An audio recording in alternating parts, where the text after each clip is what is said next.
Sciatica! This is Robin from the Back Pain Secret podcast. And today, guys, we're going to talk about correct your sciatica productivity. Correct your sciatica productivity. I'm going to play the intro song. We'll be right back, guys. Okay? So here's the important question. How can back pain sufferers like us, who don't want to use prescription drugs or go through surgery, heal our back pain? How do we live our daily lives in a way that allows us to go to work, take care of our families, enjoy life, and still manage our back pain? That is the question, and this podcast will give you the answer. My name is Robin Wakeham, and welcome to Back Pain Secrets. Okay, guys, I'm back, and today's topic is correct your sciatica productivity. Okay, and as always, I have a patient story. We can call this dude Frank. He's 35 years old. He has no relationship currently. He works as a programmer. Okay, so he's in front of his computer all day long. Okay, he's more or less sitting down between 10 to 12 hours every day, more or less 6-7 days a week. Okay, and for the past 5 years, he's been suffering from back pain. He hasn't had an MRI or anything like that. He's just suffering from back pain, and he's basically just taking pills for it. Okay, he doesn't really know what's wrong with his back, but for the past 5 years, more or less daily, he had back pain sitting down. And for the past 2 years, the sciatica pain in his right leg has intensified.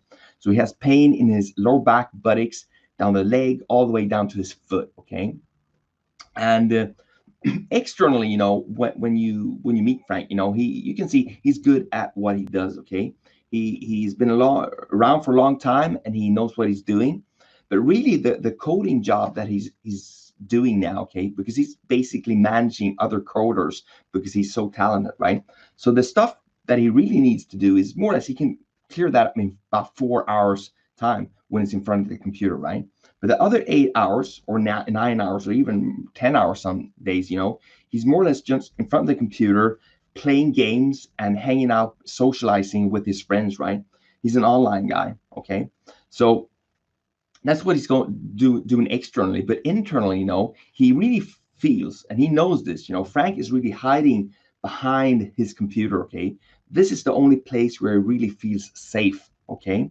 And he's been longing for a long time, like for a relationship in his life, okay? He knows he needs to get out there, he needs to meet people and get that going, okay? But he's not doing it, okay? He's just in front of his computer all the time. He's also longing to start his own company, okay?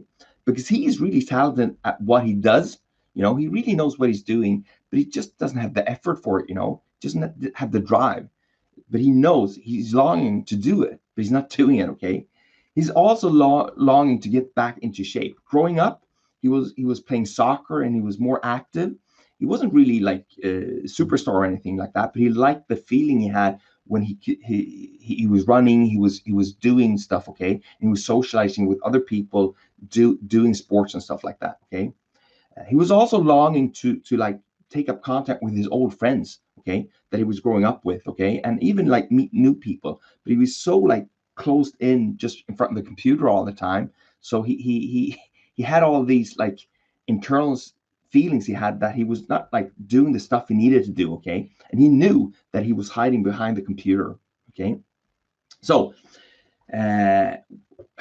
basically, Frank was spending like 20 to 22 hours in his apartment every day, 7 days a week, okay? And it wasn't so much that Frank didn't really know what to do, okay? What he needed to do to be productive, but more or less he was looking at what he needed to do, that he knew he needed to do, but then he had this dread feeling come all over him, okay? He was dreading to do that activity that he knew that he needed to do, and he was thinking about it too much, and that just stopped him, okay? So he wasn't doing what he needed to do. He just did the stuff that he felt comfortable for him, okay? So for example, he had all, stuff that he needed to do. He knew he needed to do that to push himself. He was just telling himself, I'll do that tomorrow, okay? Or like the workout stuff, he knew he needed to work out, okay? But he was telling himself, I will skip this one right now. I'll do it tomorrow, okay? And then tomorrow, when the same thing came up, he was telling himself, I will do that next Friday instead, okay? So internally, Frank was telling himself these stories, okay, that he will do it more or less when he was felt up for it. Okay. And the truth is, guys, that seldom when you want to, when you need to do something, you feel up for it. You just need to do it.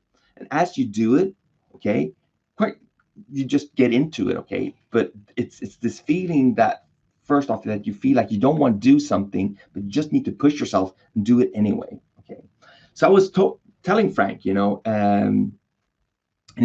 order for you to like be productive and put your time and effort into the right stuff, Frank, you basically need to generate the energy to do that. Okay. You need to generate that energy. When you wake up in the morning, even if you've slept like for 8 hours, you don't have that energy, that drive to do what you know you need to do. Okay.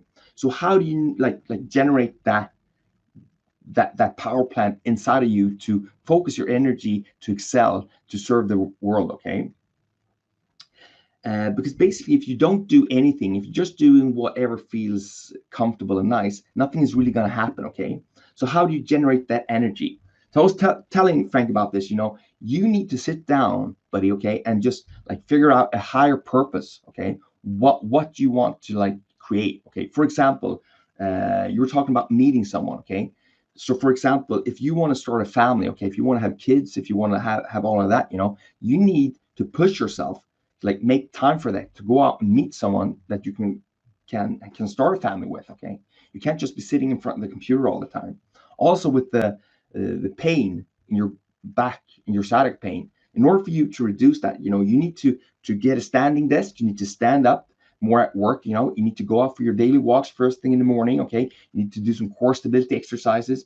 You might need to go to the gym, do some exercises there, but you need to schedule that. Okay. But you need to see the higher purpose to do that. And you're also telling me that you want to start your own company, right, Frank? Okay. To build a company, you need basically a team. Okay. So you need to put schedule time to put together a team. Okay. Maybe with partners or maybe by yourself. And you also need to like come up with a product that people want. Okay. So once a week, you need to like sit down, like if you take an hour, half an hour, whatever, right now you're not doing anything. Okay. So start off with a half an hour or an hour. Okay. Every week, and you sit down and you put down the stuff that you really want to do here in your life. Okay. So you're getting purpose, meaning in your life. Okay. It's not going to be easy in the beginning. In the beginning, it's very, very hard to do this, but if you do it consistently every week, it will become better. In the beginning, you suck at everything you do. Okay. But then you do it again, and then you suck less. And the next week you suck even less. And like after 5, 6 weeks, it's quite good, And after a year, you're a superstar. Okay, that's the way it works. So, what things do you have right now? I was asking Frank, schedule right now that demands that you need to be great. Okay, that you need to push yourself. Okay, beyond your comfort zone. Okay, because if you don't push yourself, you will never be great. Okay. And you also, like, if you never like choose to push yourself, you will always choose these like comfortable and easy activities. Okay. That feel nice at the moment, but they will not make you expand and grow. Okay. So many people, and myself included, I get into this as well. I'm not perfect, but I've noticed this many years back, and I work with it every day, and I see patients in here as well. Okay, so if you don't push yourself, you're basically just going through the day's motion, and nothing is really compelling you to reach, to stretch, to push yourself. Okay, and if you don't have that, you're pushing yourself and you're stretching yourself.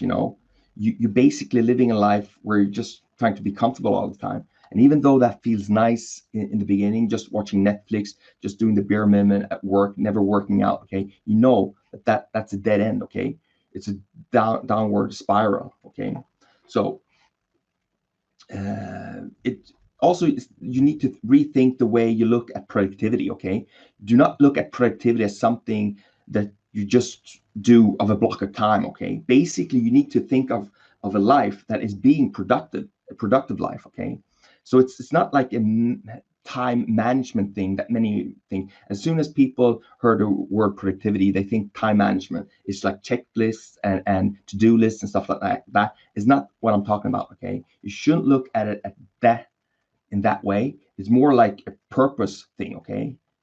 Or productivity is more a purpose thing, okay? So basically you sit down and write down, who do you want to be, okay? You answer that question and you do that a couple of times. Now, you're not going to get it right the first time, who you want to be, what you want to contribute to the world, okay? And what will make you feel fulfillment, okay? It's 3 basic questions that you write down, okay? And you answer them every week to begin with, just to get this process started. Who do you want to be? What do you want to contribute, okay? And what makes you feel fulfillment in your life, okay? Start off there, okay? And there's all kinds of books. There's stuff on the internet you can read about it, but just get started and put some time off every week and go through this to make sure that you're putting your time and effort and energy into the right stuff.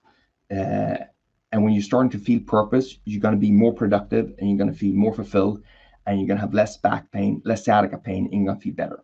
Okay? That was today's tip, guys. And guys, remember, just one step away from reducing or healing your sciatica and back pain. Bye-bye. Want more back pain secrets? Then go ahead and get your free copy of my best-selling book, Back Pain Secrets, at backpainsecrets.com. Inside this book, you will find my top secrets to healing your back pain without prescription drugs or surgery that have helped thousands of other people just like you.